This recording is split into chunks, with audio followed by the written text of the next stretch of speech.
ಅದು ನಮ್ಮ ಬದುಕು ಇರೋವರೆಗೂ ನಾವು ಮರಲಿಕ್ಕೂ ಸಾಧ್ಯ ಇಲ್ಲ.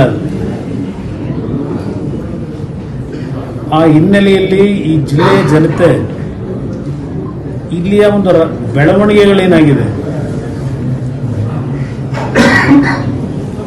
ಈ ಬೆಳವಣಿಗೆ ಹಿನ್ನೆಲೆಯಲ್ಲಿ ಕುಮಾರಣ್ಣ ಅವರು ಜಿಲ್ಲೆಗೆ ಬರಬೇಕು ಅಂತಕ್ಕಂಥದ್ದು ಬಹಳ ನಿರೀಕ್ಷೆ ಇಟ್ಕೊಂಡಿದ್ದಾರೆ. ಅದು ನನಗೆ ಗೊತ್ತಿದೆ. ಆದರೆ ನಾನು ಇವತ್ತು ಬಂದಿದ್ದು ಜಿಲ್ಲೆಯಲ್ಲಿ ಕೆಲವು ಭಾಗದಲ್ಲಿ ಆಗಿರ್ತಕ್ಕಂಥ ಅನಾಹುತಗಳನ್ನು ಖುದ್ದು ಭೇಟಿ ಮಾಡಿ ಪರಿಶೀಲನೆ ಮಾಡಿ, ಇವತ್ತು ರಾಷ್ಟ್ರೀಯ ಹೆದ್ದಾರಿಯಲ್ಲಿ ಆ ಯೋಜನೆ ನೆಲೆಯಲ್ಲಿ ಆಗಿರ್ತಕ್ಕಂಥ ಅನಾಹುತಗಳನ್ನು ಕೇಂದ್ರದ ಸಾರಿಗೆ ಸಚಿವರ ಜೊತೆಯಲ್ಲಿ ಚರ್ಚೆ ಮಾಡಿ ಅವರನ್ನು ಸಹ ಖುದ್ದು ಒಂದು ಬಾರಿ ಈ ಭಾಗದಲ್ಲಿ ಆದಂಥ ಅನಾಹುತಕ್ಕೆ ಕಾರಣಗಳೇನಿದೆ ನಮ್ಮ ರಾಷ್ಟ್ರೀಯ ಹೆದ್ದಾರಿಯ ಹಿರಿಯ ಅಧಿಕಾರಿಗಳೇನಿದ್ದಾರೆ ಅವರನ್ನು ಸಹ ಅವರ ಒಂದು ಜೊತೆಗೂಡಿ ಇಲ್ಲಿಗೆ ಬರ್ತಕ್ಕಂಥದ್ದಕ್ಕೆ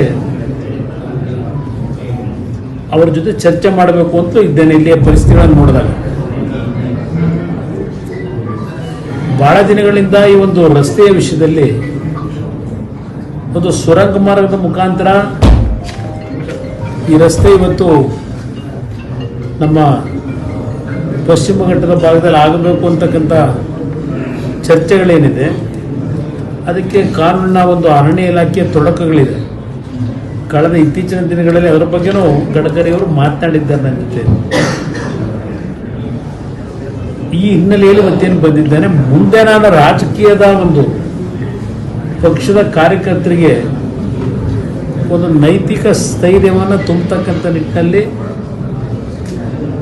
ಬಹುಶಃ ನಮ್ಮ ಲೋಕಸಭೆಯ ಕಲಾಪಗಳೇನು ನಾಳೆಯಿಂದ ಪ್ರಾರಂಭ ಆಗ್ತಾ ಇದೆ, ಮುಗಿದ ನಂತರ ಆಗಸ್ಟ್ 15ನೇ ತಾರೀಕಿನ ನಂತರ ಒಂದು ಕಾರ್ಯಕರ್ತರ ಒಂದು ಬೃಹತ್ ಸಮಾವೇಶವನ್ನು ಮಾಡಬೇಕು ಅಂತಕ್ಕಂಥದ್ದು ನಮ್ಮ ಶಾಸಕ ಮಿತ್ರಗಳ ಒಂದು ಸಲಹೆ ನನಗೇನು ಕೊಟ್ಟಿದ್ದಾರೆ. 15ನೇ ತಾರೀಕಿನ ನಂತರ ರೇವಣ್ಣವ್ರ ನೇತೃತ್ವದಲ್ಲೇ ಮಾಡ್ತೀವಿ. ನಾನು ರೇವಣ್ಣವ್ರ ಬಗ್ಗೆ ಹೇಳೋದಾದರೆ ಬಹುಶಃ ಈ ಜಿಲ್ಲೆಗೆ ಅಭಿವೃದ್ಧಿಗೆ ಅವರು ಕೊಟ್ಟಿರ್ತಕ್ಕಂಥ ಕೊಡುಗೆಯನ್ನು ನಾವು ಯಾರೂ ಮರೀಲಿಕ್ಕಾಗೋದಿಲ್ಲ.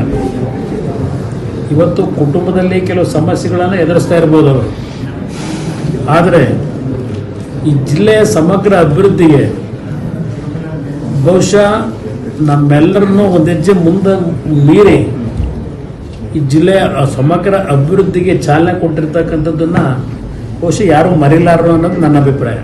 ಸ್ಥಳೀಯ ಹಾಗೂ ನಿಖರ ಸುದ್ದಿಗಾಗಿ ಸಬ್ಸ್ಕ್ರೈಬ್ ಆಗಿ ಬೇಮಾ ವಿಜಯ ಡಿಜಿಟಲ್ ಯೂಟ್ಯೂಬ್ ಚಾನೆಲ್ ಹಾಗೂ ಪಕ್ಕದಲ್ಲಿ ಕಾಣುವ ಬೆಲ್ ಐಕಾನ್ ಕ್ಲಿಕ್ ಮಾಡಿ ಕ್ಷಣ ಕ್ಷಣದ ಅಪ್ಡೇಟ್ಗಳನ್ನು ಪಡೆದುಕೊಳ್ಳಿ.